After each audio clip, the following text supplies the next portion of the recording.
ശ്രേഷ്ഠ ഭാരതം. ഏവമെല്ലാം വരുത്തി തനിയെ പരിദേവനം ചെയ്വതിനെന്തൊരു കാരണം? പുത്രദുഃഖത്താൽ കരയുന്ന ദശരഥനെ ഇങ്ങനെ ഗുണദോഷിക്കുന്നതാര്? A Sumantra, B Vasishtha, C Kausalya, D Urmila. Your time starts now.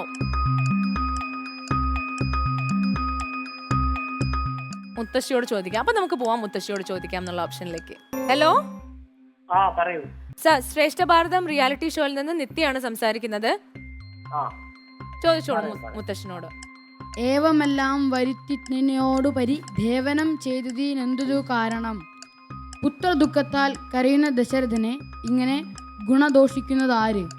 Option A Sumantra, option B Vasishtha, option C Kausalya, option D Urmila. Sumantra. ഞാൻ ലോക്ക് ചെയ്യട്ടെ? ഓക്കെ, മുത്തശ്ശൻ പറഞ്ഞിരിക്കുന്നത് എ സുമന്ത്രർ. നമുക്ക് നോക്കാം ശരിയാണോ. മുത്തശ്ശൻ പറഞ്ഞ ഉത്തരം തെറ്റാണ്. ചോദ്യം ടീം ബിക്ക് കൈമാറുന്നു. ക്വസ്റ്റ്യൻ ഇതാണ്: ഏവമെല്ലാം വരുത്തി തനിയെ പരിദേവനം ചെയ്വതിനെന്തൊരു കാരണം? പുത്രദുഃഖത്താൽ കരയുന്ന ദശരഥനെ ഇങ്ങനെ ഗുണദോഷിക്കുന്നതാര്? B Vasishtha, C Kausalya, D Urmila. Your time starts now. B Vasishtha. B Vasishtha നമ്മൾ ലോക്ക് ചെയ്യുന്നു.